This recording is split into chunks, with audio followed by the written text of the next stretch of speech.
Hey, boys and girls, put on a nice dry pair of underwear because we're going to be talking about The Loneliest Runner that first aired on December 20th, 1976 on this podcast network special, the only podcast where two men talk about pop culture. And in particular, we talk about the golden age of appointment television when you had to watch TV when it was broadcast. But now, thanks to the magic of the internet, we can watch these things again and again. And emphasis on the men. That's right. And the outlook that everybody is crying out for. Yep. Just relax.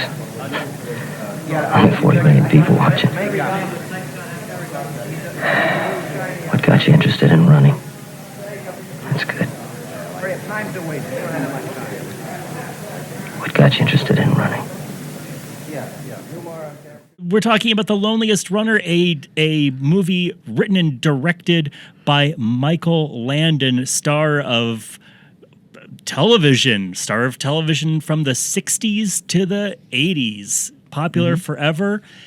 And this was a made-for-TV movie I had heard about for years, and I only knew it was somehow about bedwetting.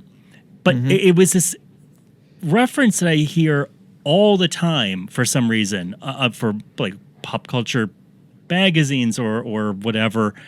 Pop culture magazines. I don't know where I was hearing it. Whenever people talk about made-for-TV movies, some reason this title always came up. And after watching it for the first time, I don't know if I understand why this is stuck in the public's brain so much after watching it, but we're going to figure out why that is on today's show. Had you ever seen this before, Nathan? No, Zachariah. What about you in the booth?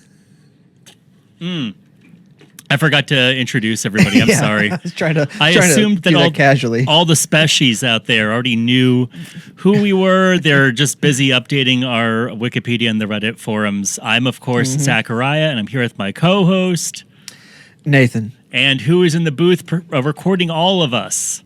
The man, the mystery, the myth, Jeremy Demery. That's right. That's what he sounds like.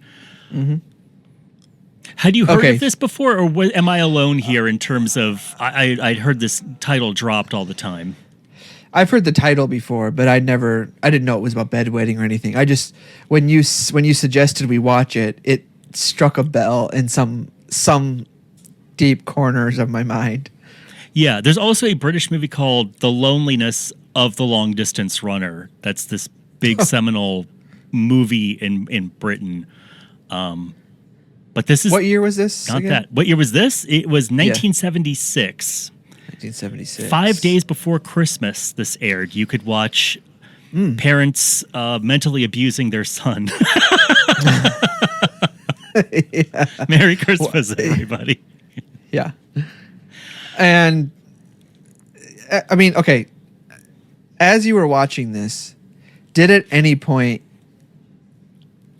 did you say to yourself, wait, is this really just about someone who wets the bed? That's what the premise of the movie is, and it sticks to it. Yeah. I thought maybe it was just going to be kind of a little of a backdrop, a little bit to him being an Olympic runner. But no, it's the core of the movie. This movie should be called The Bedwetter. Yeah. Right? There's some running, there's some loneliness. Mostly there's a lot of peeing the bed talk. Yeah. And yellow sheets. Them sheets is yeller. Now this is supposed to be about a abusive mother who is very mean to her child because the child has a bedwetting problem. But I, of course, I don't believe children, so I actually think that this kid was doing it on purpose, and this is a story about a kid who finally learns his lesson the hard way. You and the mom. That was a twist I didn't see coming when I thought it really was going to be the dad was going to be like, come on, be a man. But it was really the mom who was like, he's just like, oh, no. I mean, we find out why later, but she's like thinking he is just laying in his bed at night, just pissing away. Big and smile on his face. Yeah, just drifting off, going like, I didn't have to get up that time.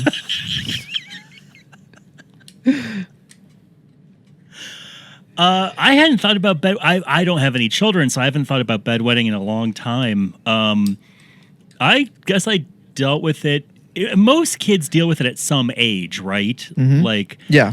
I remember being in my small bed, and at some point, they had the old plastic sheet or the rubber sheet underneath the other sheet, and it was just my parents didn't shame me about it, but it definitely, God, what a phase of my life I'm glad is over. Just like waking up, being bummed out, you have to like wake your parents up. Yep. They kind of like groggily stumble and clean it up, and then that's that. But man, what a bummer. Yeah, I actually had the exact same problem as him. Okay. And I would pee the bed. Up until like even like maybe even 7th grade. Okay. Like I had to get medicine. Wow. Okay. Yeah, so they would I wasn't obviously they would if I was reaching for a Coke or something at like 8:00, no, everyone's like dropping everything to like kick the can out of my hand.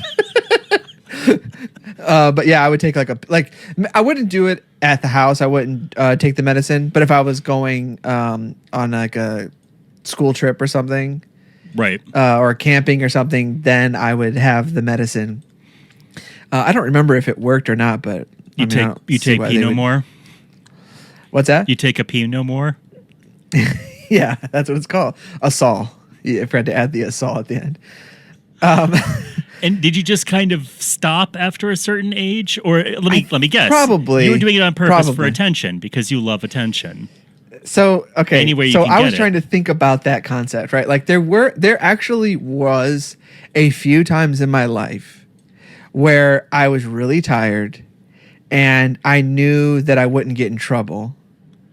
Wow. And I peed. I just did it. I have no problem believing that story from you. It was like maybe once or twice. I mean, I don't know. I can just remember, but it was not to the extent that the mom accuses this boy, like where it was every night. It was just like one time I remember like just being so tired and and it's like, if you just lay there, it's just warm. Just don't move and you won't feel the liquid. God, Ethan, you are revolting. Of course, I'm a freaking little kid. You know what? I'm like 2 steps away from eating my own poop. Like peeing the bed's not that big of a deal. This went from 7th grade to being a little kid. Yeah, no, I didn't do that. Like when I was like in 6th grade, I wouldn't have done that. Okay. I probably would have been in early elementary and having that kind of concept. Oh, okay. But I did it one time at camp, and I had to like go, and my dad was a counselor, so I had to like creep out the door and like, hey, I peed. And then he would come and he cleaned it up, like, so no one knew. And then the best story is one time I stayed at a friend's house, and we went to his dad's camping. We went to his dad's like RV, he had like a little camper on this campground. And the night before, we were all just like driving the golf cart around, and he like they kept like saying like, hey, why don't you drive the golf cart? And I was like, no, I'm too afraid. I've never driven anything before. They're like, no, come on, you'll be fine. So I get in the thing, and not 5 seconds later, I have driven it into his truck.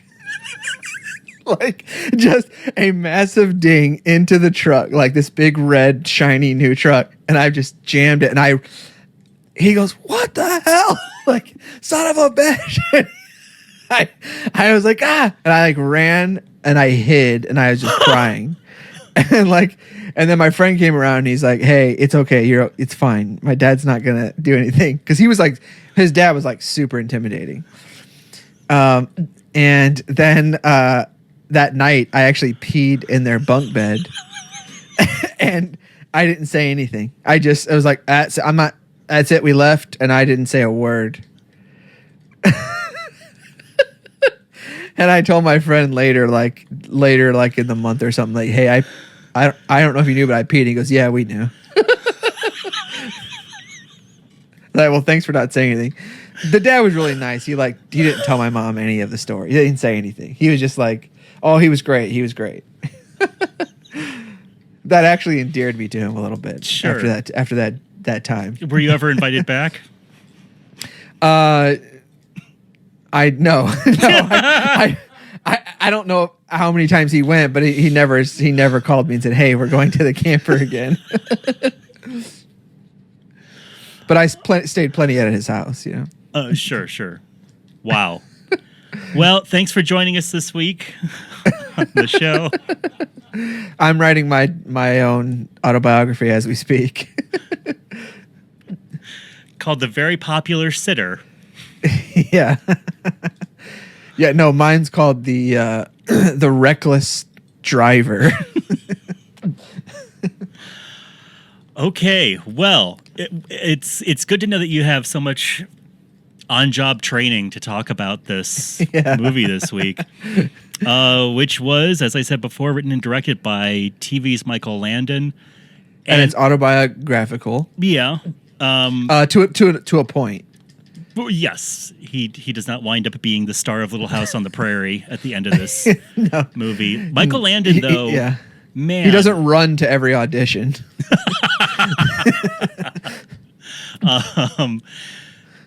I remember seeing Michael Landon just on People magazine.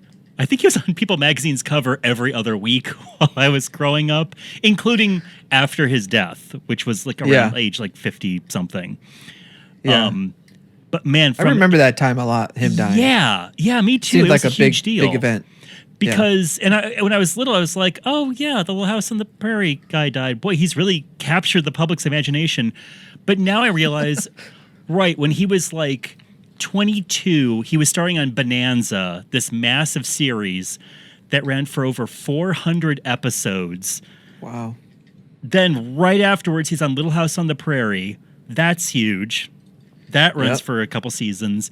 And then he's on Highway to Heaven, and that's huge. And these are all also... Wait. What's that? Wait, which... Touched by an Angel, is that different? That's the Lady Angel. Highway to Heaven, Michael Landon is an angel who befriends people and helps them out. But Landon's never in Touched by an Angel? I don't think he was, no. Okay. I think he was passed on before Touched by an Angel came out. All right. That was in the big Angel revival of the 90s. Yeah. With starring Della Reese, right? Yes. Is that the woman's name? Yeah, I think so. We'll get there. I'm sure there's a TV movie of Touched by an Angel somewhere. Can't wait. Oh boy, me neither. But he was just this beloved fixture forever, and every one of those shows, if you were a grandma, you could watch it, or if you were a little kid, you could watch it. All three of them. So everyone grew up with him. And apparently he, as you said, this is semi-autobiographical. Michael Landon, this is from his Wikipedia.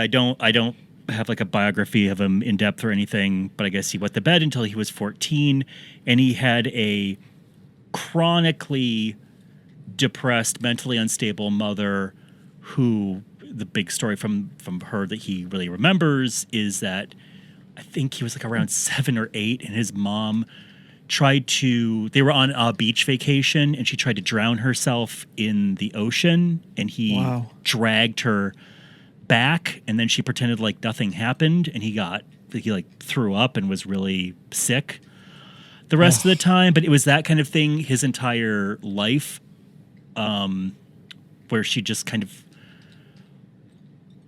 couldn't function. And it was a different time when I'm sure people were, you could get shock therapy probably, but that was about it. So he was looking to escape any way that he could from his house. And with his bedwetting, she would take his stained sheets and hang them outside his window as a child to shame him, which for some reason didn't stop his bedwetting. Yeah, interesting. But he started throwing himself into sports, and he was going to become an Olympian javelin thrower. Yeah. And then he tore something in his arm and instead concentrated on acting and was working at a gas station across the street from Warner Brothers. And some talent agent saw him and gosh. cast him in a movie when he was 21. It was that movie, I Was a Teenage Werewolf. He was the starring role of a movie first thing out the gate, pretty much. You know, I hate those stories because it's like, it's not fair. He should have had his self-confidence destroyed his entire life instead. Yes. He shouldn't have been able to just, start working at some gas station and then some like executives like, hey kid, you look like you should be in pictures.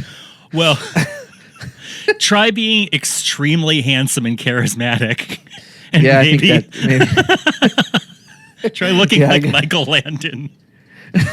I guess I didn't factor that part in. Just always a strong jaw and that mountain of luxurious hair always around him.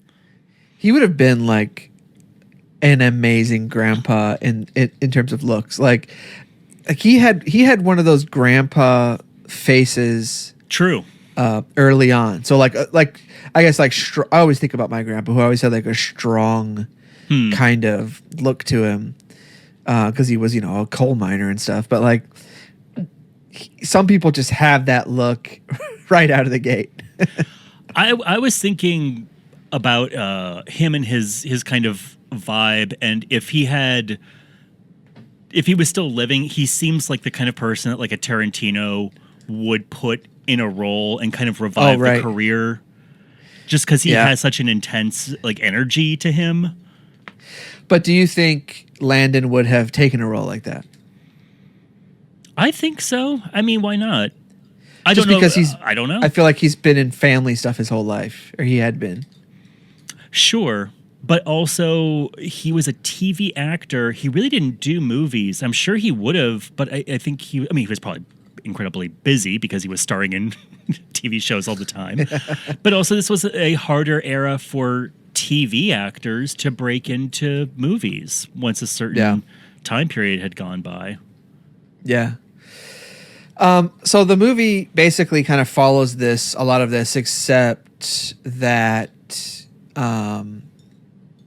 in the beginning, how it starts is they show him, he's actually winning, about to win the gold medal as an Olympic runner for the USA. And so that's kind of where it veers a little bit. But it's really just about the fact that he wet the bed when he was a kid and how his mom was insane. But he just kind of wrote a story around those little pieces, I think. Yeah. Honestly, this movie, I feel like we can talk about this movie. If we go through the movie and all the events, it's going to just sound like a half hour after school special. This could have been a lot shorter, by the way. It is only an hour, right? Is it really only an hour? It's like an hour and 9 minutes or something like that. Wow, it feels a little longer than that. Unless you're a big bedwetting enthusiast, I think it might just. There's so many scenes of just that happening over and over again. Him peeing the bed, him going to school, him running home to pull the sheet out of the window before his friends see it, and it's like a massive montage of that just happening over and over again. Like they really played that up, like the amount of times. I feel like they could have just kind of mentioned that it happened a lot or something instead of just showing it over and over again. Yeah. Well, let's kind of walk through it. The movie, the poster and the marketing really put Michael Landon first and foremost, which of course you would, saying that he's one of the stars of it. He's in about 4 minutes of this. He's at the beginning and the end because it starts off showing him winning an Olympic marathon track event. And he's being interviewed by a guy, Rafir Johnson, who was a runner playing himself, as you can tell by the fact that he's not a great actor. Yeah, right.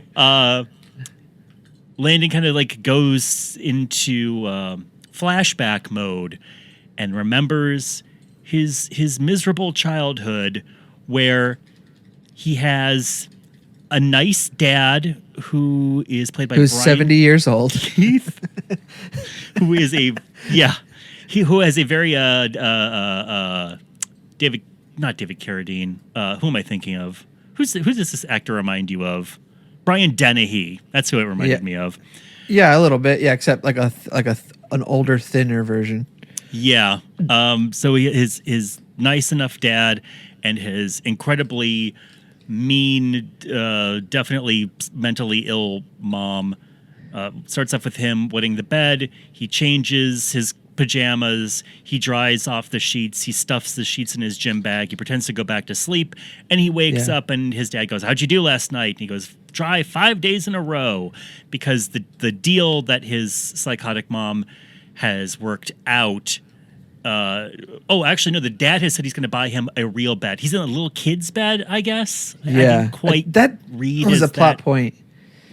Yeah, that was a plot point I didn't understand. Was that they keep him in this little bed as punishment for wetting the bed, and then when he stops, he can get a bigger bed. But and the dad's like, we got to get him this bigger bed. He doesn't want his friends coming over and seeing this tiny bed. Like, I just never considered the size of my bed when trying to hide embarrassing things in my room from my friends.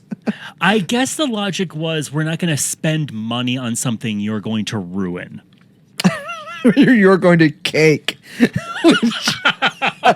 Just piss after piss stain. Because right now the kid is going to the laundromat and spending his lunch money on a washing machine, public washing machine to wash the sheets. Yeah. So he can get this new bed. This little kid is an absolute angel. I know that they refer in the description of this as saying he's angry and he's working on his anger. I never got that. He just seems like the most put upon child in history. He's just a massive liar. Like he's Right. constantly lying because he's always trying to hide that. The dad actually now that I think about it, the dad actually makes me think a little bit of like the dad from Rushmore. Sure. You know what I mean? Like that's Cox. like a young kid with a really old dad, but he kind of makes me feel that way. Both his parents look like they are in their 80s. And this child is, 11? 13. Yeah. He's 13. So, and he is like just this, like you said, he's like a choir boy. Like he just looks like this little soft, sweet little boy. But again, I deeply believe that this child loves pissing the bed, and it's everything to him. You think he grew up and every once in a while he does it just for nostalgia? Yeah. We've all got our hobbies. Yeah. But the dad is so kind and so nice. And I was like, gosh, that's a real twist from what I thought was going to happen. Yes. I think wisely. I mean, I guess in real life, Landon's dad wasn't so nice, but it was a smart decision because if the dad had also been mean, this is already kind of an unpleasant movie to get through just because the mom is so cruel to this kid. Like stopping short of physically beating him. She just derides him and is mean and to the husband withholding too. And to the husband. If both the parents had been mean, I think this movie would be unbearable. Oh my gosh. Do you know what I mean? Yeah. Yeah. I mean, this in the real world, in today's world, this boy, I mean, would have committed suicide. Yeah. Based on the treatment. I mean, it's insane what this lady does. I do wish there had been a line kind of clarifying why the dad is staying with the mom. Like, is it just for the sake of the boy? Because the guy is obviously miserable in this marriage. Well, I don't know how conservative movies were back then. I mean, they're still sleeping in a separate bed. Yeah, but in 1976, you could show people in the same bed. Okay, so that's what I was trying to figure out. Like, do they hate each other? Or I don't know. Is that the way the movie's set up? I know there are people who just sleep in separate beds. Like, we wake each My other grandpa up. did that. Yeah, I mean, once you reach a certain age, I think that happens a lot. They slept in separate rooms. I had grandparents who did that as well. Yeah, I think there was more going on there than just, uncomfortableness, but Yeah, possibly. What else does little piss pants do? He pees he a lot. lies to his friends. Like, he's always Yeah. like coming up with a scheme for a reason why someone might notice these sheets, but it seems like no one's ever noticing them. Like, Well, you know what I mean? He's late to school because he's doing laundry. And he doesn't want to stay over at friends' houses. And, there's just stuff he's trying to cover up for the fact that he pees the bed. Him peeing the bed is such a prominent fixture that his life seems to revolve around. Yes. Like, what else does this kid do? Also, this little young boy is like a star freaking athlete. Yeah, he's on the football team. He does great. But he looks like a little like video game nerd. Like, like real thin and Yes, just like he looks does like a not porcelain look, doll. Yeah. yeah, he doesn't look like he's going to be amazing at football, and he is, but he has to quit because he pretends to lose his bag because he stuffed it with piss pants. Yes. And his mom said, we're not replacing the equipment. So Right. He has a young girl just throwing herself at him every day. Yep. She She doesn't smell any of the piss. I think that she knows, and she has a little bit of a pee fetish that the movie does not get into. Yeah, so he ends up, since his mom is doing that with the sheet, he ends up running from home like as fast as he can home because he's afraid of anyone seeing him because all of his friends are his neighbors. And so this leads to him being an amazing runner. And in gym class, he runs the mile in like, 10 seconds or something. And like the coach is like, you got to see this kid. And so that becomes kind of like, that's the whole part of the story where you see where it's all going. Yeah. Yeah. It is a strange path of logic that he becomes a champion runner because he has to run home every day to grab sheets out of his window. Do you think during the Olympics he was just like Picturing sheets dangling? Yes, he's like weeping and like running as fast as he can. He's just like his heart's like just busting at the seams because he's picturing his friends behind him seeing a sheet. I think that his coach, he told his running coach about it, and there's a Forrest Gump style thing where his coach has pee sheets ready in his bag, and he says, if you don't run this in this amount of time, I'm going to whip them out in front of the crowd. or they have one of those like mechanical bunnies they use for dogs, and it's got a piss sheet on it. He has to catch That's his training.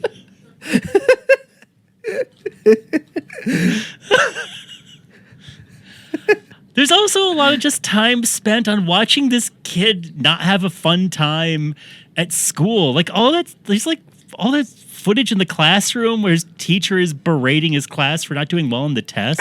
I know that was such a weird like moment of dialogue. It was like they could have had any dialogue there because it doesn't play a part in the story. No, this child needs to be miserable at all times. Yeah, they just chose to make it be that everyone fails this freaking test as well. It starts off. It starts off with the camera on the teacher, and then it revolves around to the class. And I was hoping you would see his desk, and there would just be like a fire hose of pee spraying up in the air from the back.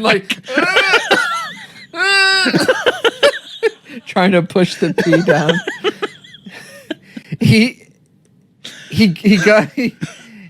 He tries to his friends invite him to hang out at his house to spend the night, and he's like, oh, I can't, I gotta hang out with my dad or something. Yeah. And they're because he doesn't want to piss the bed at their house too. So like, but then the mom someone he hasn't calls learned like, the Nathan rule of you just don't tell them. Yeah, he just leave. So then the mom like the mom like basically gets a call and says like, yeah, he'll hang out, he'll sleep over at their house, and so she invites him for him. Yeah.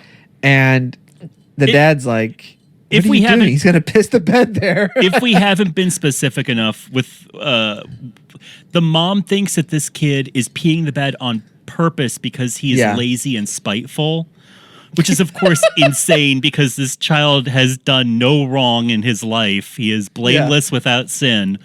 The dad doesn't believe that, but the dad doesn't really intervene beyond just kind of being like, oh, come on. He is a very downtrodden husband. And they go to like a doctor, and the doctor's like, he's okay, but it's just like this happens a lot to people, and he can go see a psychologist. And the mom's like, not gonna go see some psychologist, like a weak pussy baby. Like, she's like, he's doing it on purpose. I know it for a fact. So then she says, if he pees the bed at their house, if he doesn't, then we know he's doing it on purpose. Right. So then he goes to the house and he stays up all night. Yes. Like he sleeps up in the window or something. He's up all night. He doesn't go to bed at all. And he doesn't pee, of course. And then he comes home and the mom's like, told ya.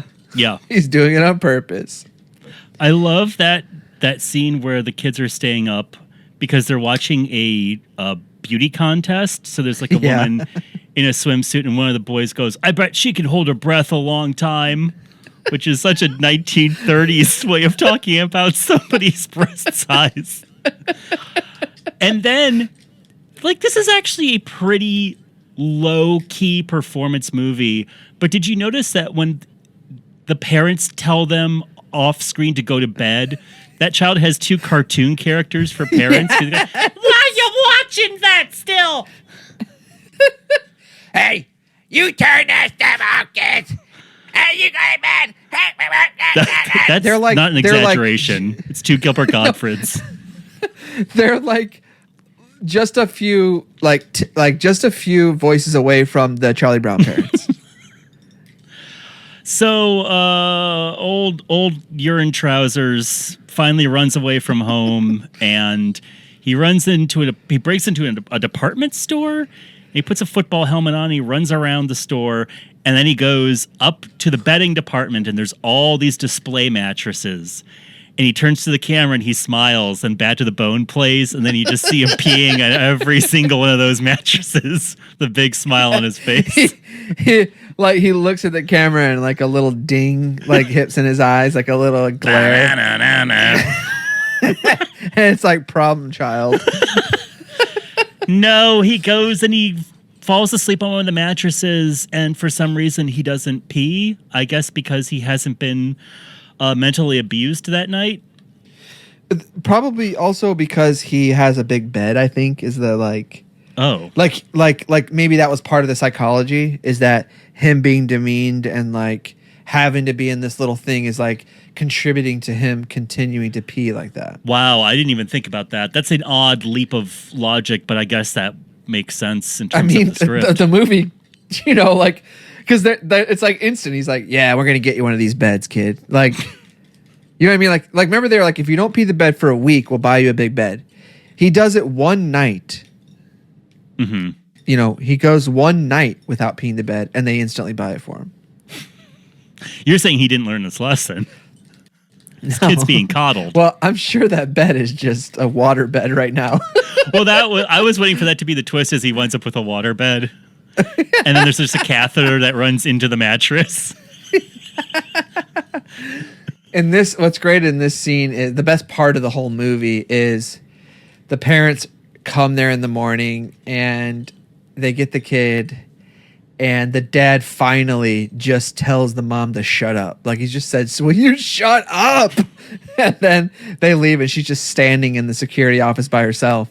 Well, and it's like, gosh, finally. And the dad admits that he himself wet the bed until he was 14. Yep. And the kid, instead of saying, what the hell, you haven't said this the whole time, is delighted even with when the this doctor asked you. Yes. He's delighted with this information, and he and his dad hug, and they hug so hard that pee starts streaming down between the two of them. And Yeah, it's like you see like a little tear drop from his penis.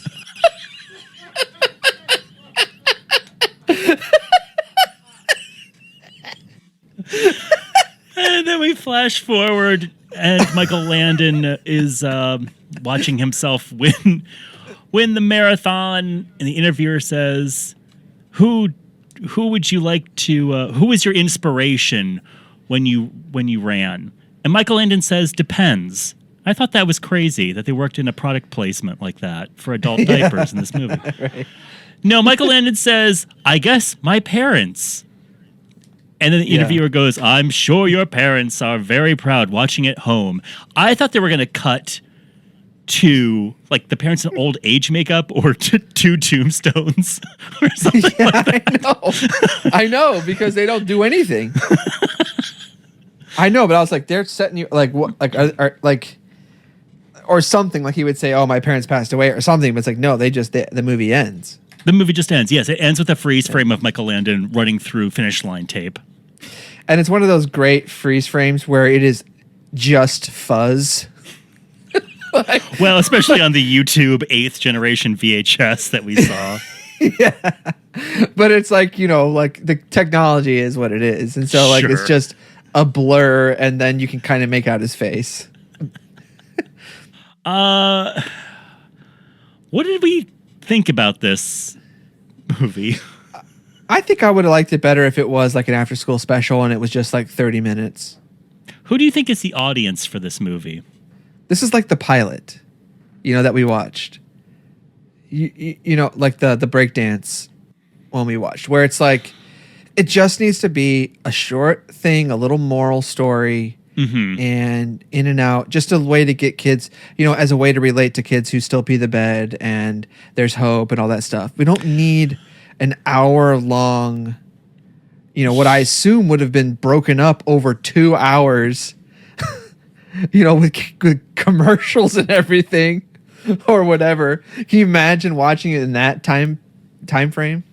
Here's the reason why I question if the audience is supposed to be kids, because I think if it's supposed to be a hope for kids who wet the bed that it's not going to be forever, or achieve your dreams or whatever they're supposed to be getting out of this, the people tormenting the boy would be his classmates. Instead, it's this abusive mother who is making this happen. So if you're a kid watching this, is the lesson supposed to be stand up to your abusive parent?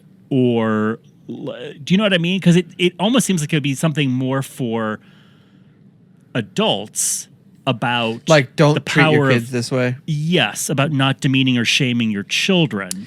I think both are there. I think both sides can get something out of this. I do think it's interesting that there was no scene at any time in this movie where a kid made fun of him for peeing the bed.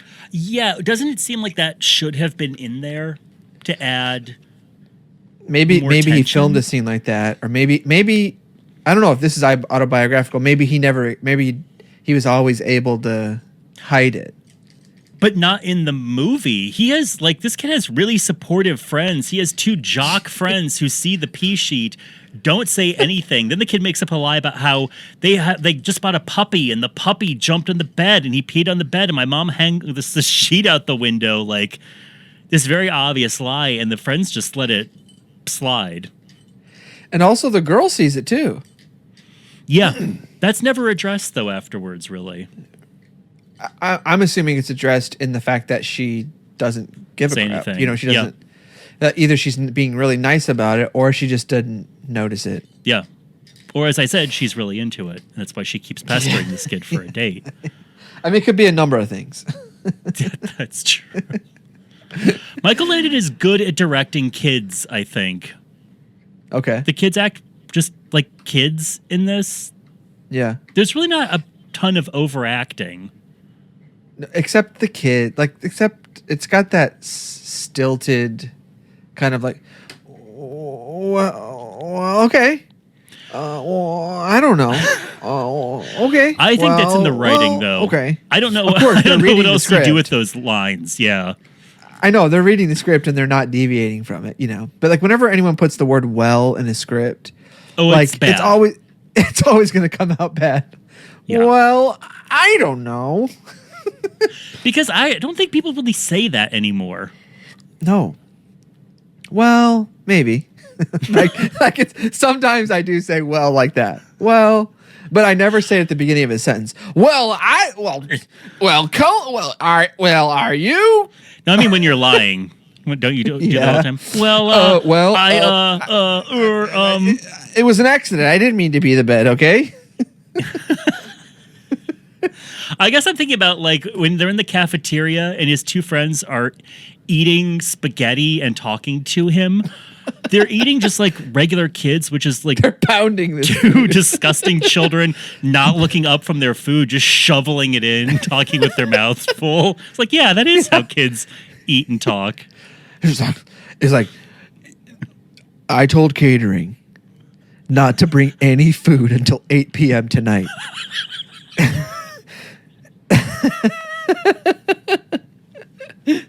These kids are going to freaking act like they would in normal life or else.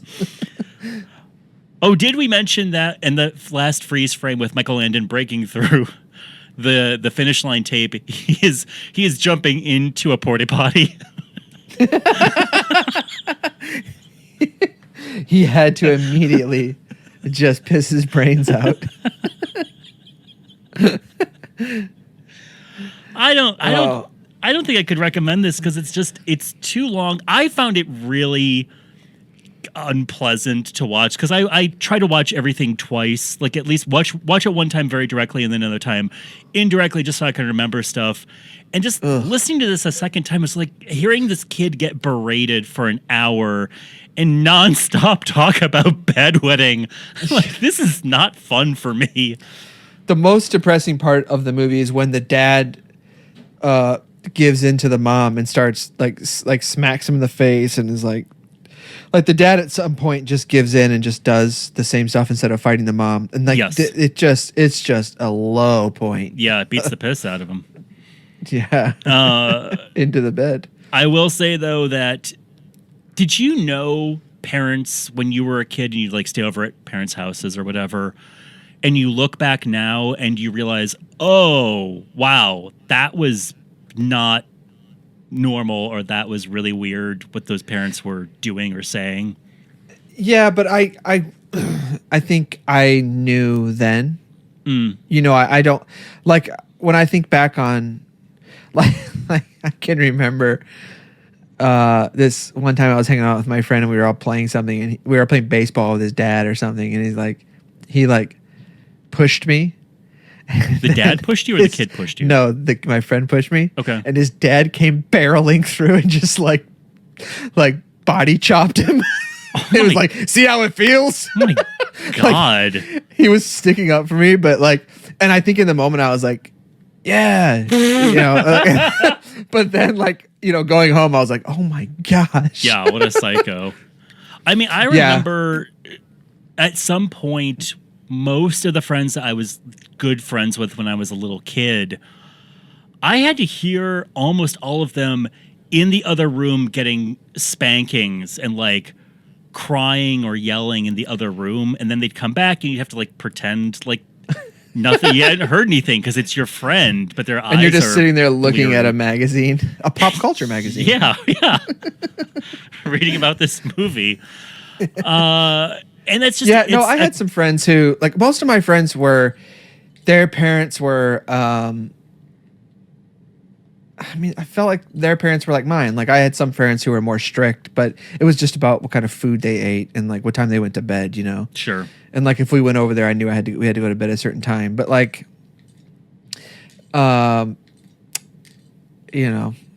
most of my friends, I think the ones I hung out with who were crazy, they just didn't care what their parents would do. So their parents had a more hands-off approach with them. Okay. It didn't really work to do anything, you know. But yeah. I don't think I was ever in a room and heard a friend. Now my cousin. You never heard that? Wow, I feel I heard it way too often, and it was always humiliating for everybody. I've been in the room. I've been in a room and have had people get disciplined in another room.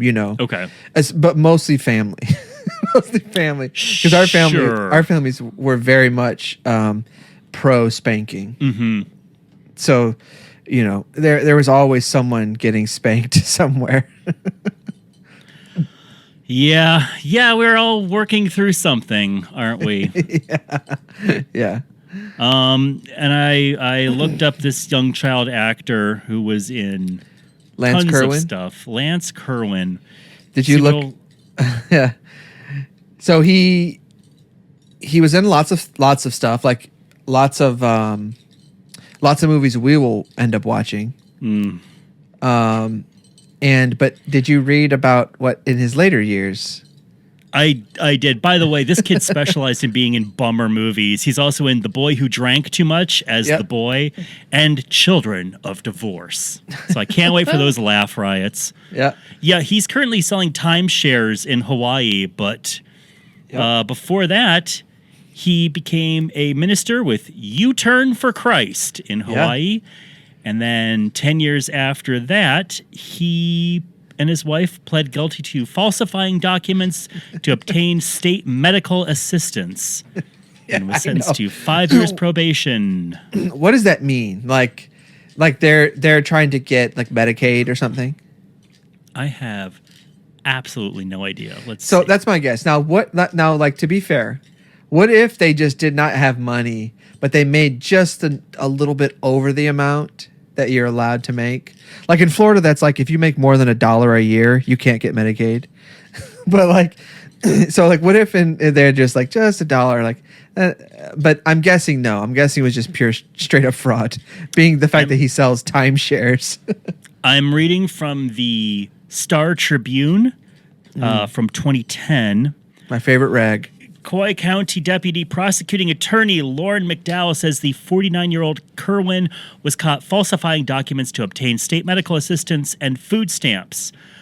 So he fell on hard times like this is in the article. That's how a professional reporter. So he fell on hard times like every other child star seems to do, right? Defense attorney Craig DeCosta says when Kerwin applied for benefits, he omitted in the application that he owns 3 properties on the mainland of Hawaii. Kerwin, a pastor at Calvary Chapel and a U-Turn for Christ program leader, says he's already paid $21,000 in restitution. But it wasn't enough. So yeah, he's a bit of a... Yeah, the old acting chops are still getting worked out for our friend Lance. Do you think when they caught him, he was filling it out and he was like, this is my dog did this.